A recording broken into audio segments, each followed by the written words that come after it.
Welcome to the next edition of Saving America with Dr. David Schein, coming to you from Houston, Texas. And so, David, welcome to the next segment here. We've been having a lot of fun lately, and the fun just keeps on happening.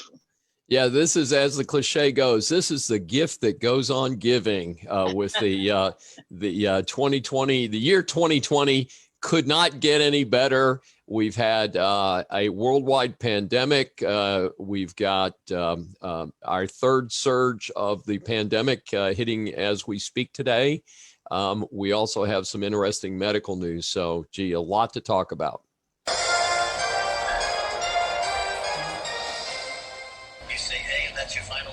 Dr. Schein, let's start with the news.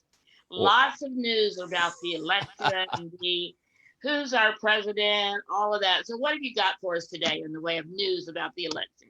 Well, we have something that people actually mentioned earlier this year might happen, and that is that President Trump has not conceded.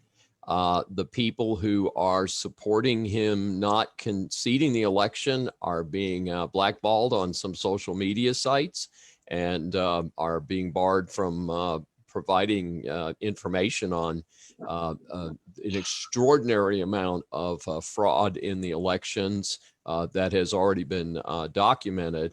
So it's a fascinating study of human beings being bad, basically, because the Democrats have spent 4 years disenfranchising President Trump. And now they're saying, oh, my God, it's just horrible. It's so terrible that he's not just turning the keys over. And hell, he should just walk out right now and let Joe Biden move in this week. I mean, and it's fascinating. And it's the most stunning display of hypocrisy that I've seen. And I've seen a lot of hypocrisy in the last 50 years. And I talk about some of that in my book, but this is a real gem.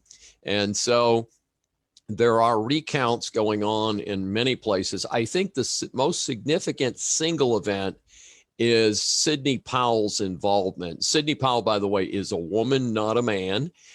She is a very successful and very well-respected attorney, middle-aged lady. I don't know if she's based in New York or Washington. I think she's in Washington. She's most recently been very visible in defending Michael Flynn, who was railroaded by the Trump-Russia conspiracy express, and unfortunately lost most of what he owned in life after a very distinguished military career. So she is his attorney, and she's I have the highest regard for her. And so she has openly announced that there are some significant issues with the election. I think most of that is going to focus on Dominion systems, which has about 30 of the 50 states using Dominion systems. And the story, again, if you believe the story is that the machines could be programmed to flip votes for Trump over to Biden and without leaving a trace.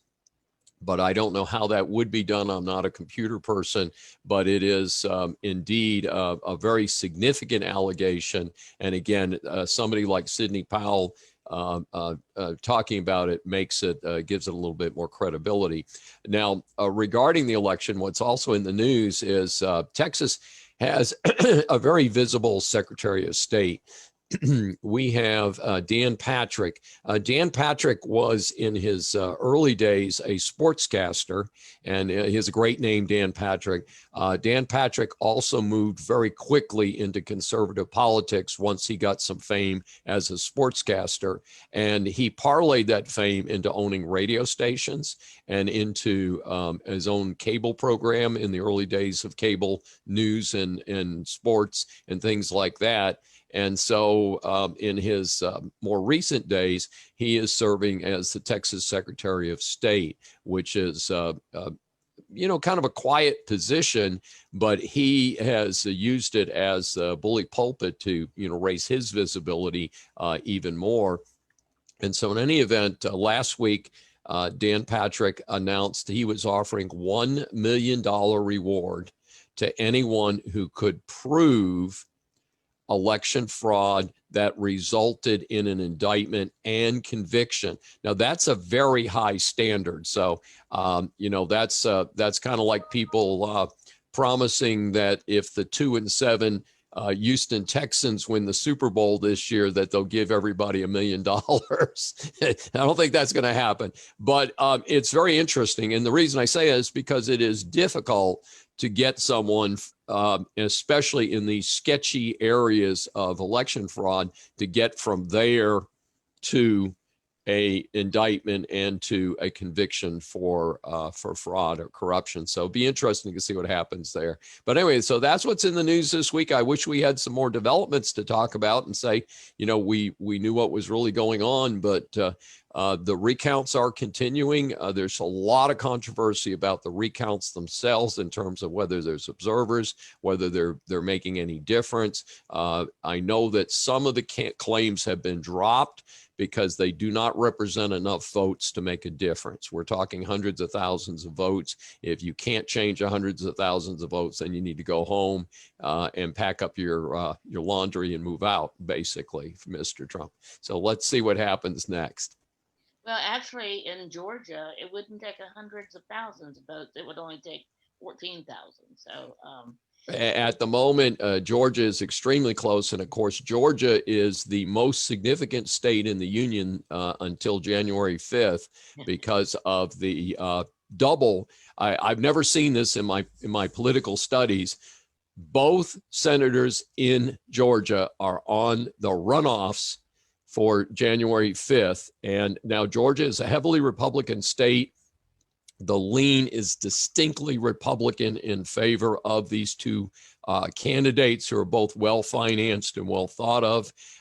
One of them is opposed by some kooky alleged reverend.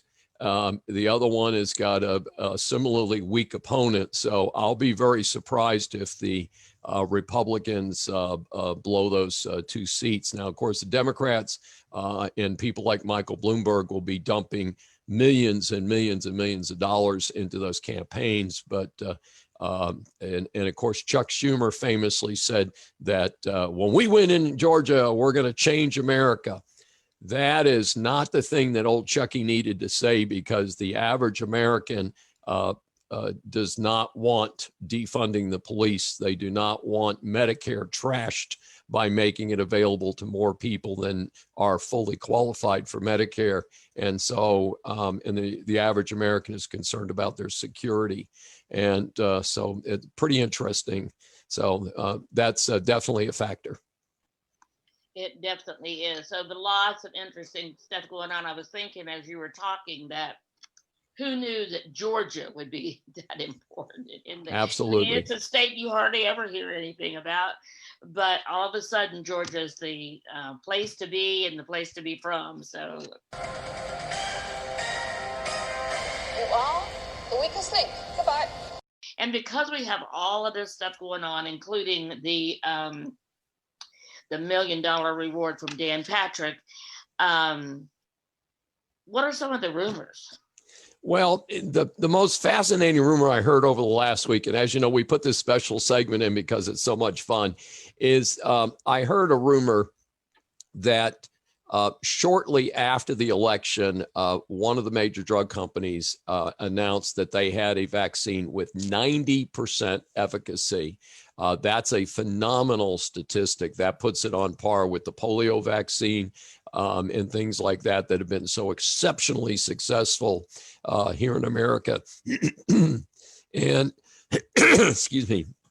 But what we're dealing with today is that the rumor was that these major drug companies knew that this was coming, and they're mad at Trump. And why are they mad at Trump? Well, they're mad at Trump because Trump has said, why are Americans driving across the Canadian border to buy the same medications at dramatically less than they are in the United States? Why should the United States citizens who have helped fund these drug companies and have helped bring about these incredible developments, why are we being punished when the rest of the world is paying less for drugs? So Trump has said publicly and proposed that we would have what's called price transparency, which means that the drugs would have to be the same price in the United States that they are in other countries. And again, notably Canada, just to our northern border.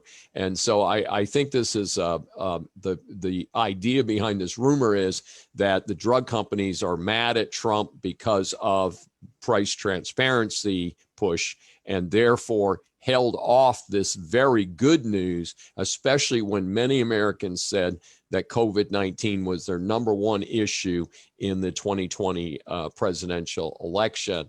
And so I find it a little hard to believe, but given the timing, that very first announcement right after Election Day, gosh, that's kind of hard to argue that that couldn't have been done a little bit earlier in the process. Now, the second drug company just came out kind of topping the first one. They said they're 95% effective. The first one said 90%. Now, so anyway, the hot rumor there is that these drug companies did this on purpose to gig Trump for coming out in favor of price transparency. And by the way, just editorially, I have noticed that drug prices in the United States seem to have visibly come down in the last year. And I think what's happening is the drug companies are feeling the heat and are trying to get ahead of some type of federal mandate. So again, things are pretty interesting around there.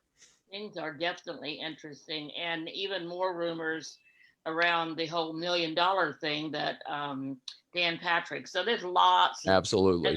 As we all know, anyone that follows anything in politics or even basically watches the news anymore, you can definitely hear a lot of rumors going around.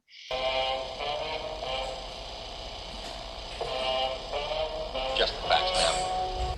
So for our third segment, Just the Facts, we have a very special guest with us. Brad, welcome to Saving America. We're glad you could join us today. So Brad, I noticed you're wearing a baseball cap from Texas A&M Galveston. You want to tell us how you got to where you are today? I'm a merchant mariner, and I'm a licensed third officer. I graduated in 2018 from Texas A&M Galveston, also known as Texas Maritime Academy. A&M owns the Maritime Academy, so it's under the A&M umbrella. Wow, that's great. I didn't even know about that. That's awesome. I think it's one of official maritime academies in the United States that are public. Okay. And then what happened after you finished school in 2018? You've been out to sea, I think it. I've spent about 365 days at sea. Since I graduated, I've been employed the entire time. So I'm working with the federal government for the Department of Defense currently as a third officer. And tell us a little bit more about what it's like to work for the federal government during COVID-19. I would say it's not great. I haven't been in the United States. I left the United States in March of this year, and I just arrived back. And I don't know what it's like in the U.S. to be a land-based federal employee, but being a mariner, it hasn't been great. A lot of these guys are, you might know, more popular articles are the Navy, and the Navy just completed one of its longest at-sea hitches in history. And that got a lot of publicity, I think, back in July. And it's mariners like me that actually make that possible for the Navy to complete those types of missions. And the Navy's only doing that so they can avoid COVID, but really it's the merchant mariners that are keeping the Navy supplied. So, but you know, they kind of sweep us under the rug. Speaking of the United States Navy, you had an unusual experience. So you were retained by the Maritime Service, and I think the acronym is MSC. Is that correct? Correct. Military Sea Lift Command is under the Department of Defense umbrella, but really we're getting our orders from the Navy. And Okay. we are the post office of the Navy. Well, post office, but also kind of the Amazon. You deliver food and goods to different ships and things like that, correct? The saying is guns, gas, and groceries. So all ammunition, all supplies, and fuel, everything on a Navy ship is delivered by a military Sea-Lift Command ship. So Okay. what kind of ship is it that you're on, Brad? With the, Uh, you learn to deliver all that stuff, including gas. Do you have to do like the refueling of some of the? That's correct. Military Sea-Lift Command is mostly made up of tankers and a class called, or they actually call them oilers because they're not technically classified as tankers. A tanker is something obviously are more probably familiar with, those big ships you see all around the world. But tankers are transporting crude from one port to another port, whereas an oiler is going to take a small amount of fuel or a smaller amount of fuel to ships at sea and kind of do they call them unreps. So that's where you're going to supply ships while they're at sea in movement, because Navy ships don't stay put, and it's a security measure to make sure that the ships are always moving. And that's why I asked that question. I am a little bit familiar. My husband and I've got a couple of brothers that were all in the Navy, so they were always talking about refueling at sea and all of this stuff. So I was just a little familiar with that. So that's great. So you've been on the ship then for over 365 days. Well, cumulatively, I think. Yes, I just finished a 9-month tour, so.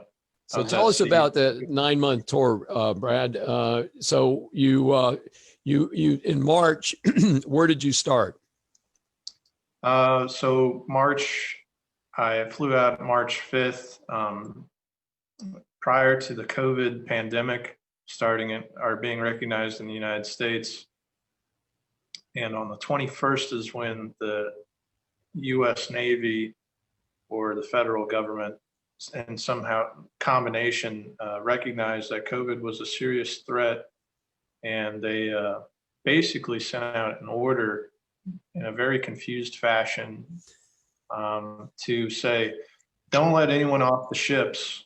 And what it did was it basically converted the ships into prisons. I mean, there's really no other way I could describe it other than the fact the only difference was that I was being compensated for my time, but there's also 400,000 other mariners around the planet right now that aren't being liberated, and they're not being sent home fairly. So it's not, I don't want to blame necessarily the entire federal government for a lot of the problems being experienced in the maritime industry, but it's kind of a real shame because even ships in American ports, you're putting big restrictions on civilian mariners. And it's basically saying a lot of people, I read a lot of articles and everyone's, standing on the balconies and clapping for the nurses and the doctors. And I'm not opposed to that, but, imagine being a nurse or a doctor and saying, well, we're just going to lock you in the hospital and you can't go home. And that's it. We'll deliver food to you. And that was my life for 9 months. So it's not glamorous. And I don't think I had it that awful, to be honest, but it's really not a good situation to be a mariner right now in the current situation. Did any of the mariners get COVID? Yes. That's what I was wondering about, because wow.